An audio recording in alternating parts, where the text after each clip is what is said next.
Nonni, alako. Terve! Tämän päivän videossa meillä on kyseessä tämmönen viritetty Stihl RS 131 mallia.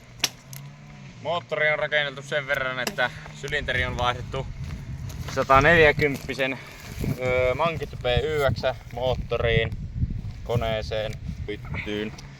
Eli tämä on siis oikeasti 190. Näin on.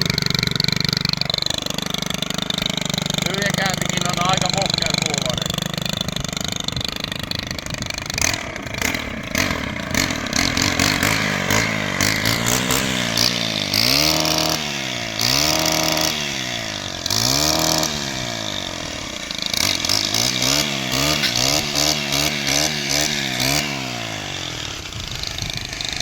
Tässä on hyvin alavääntöä tässä koneessa nelitahtis papin myötä.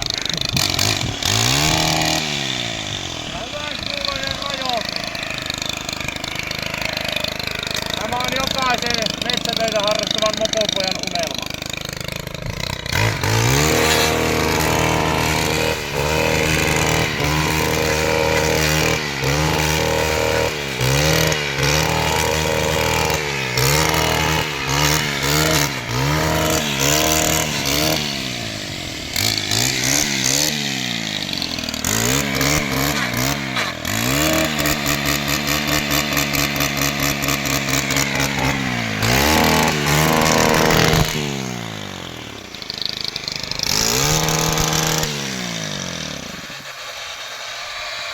On siinä vittu siinä on makuja.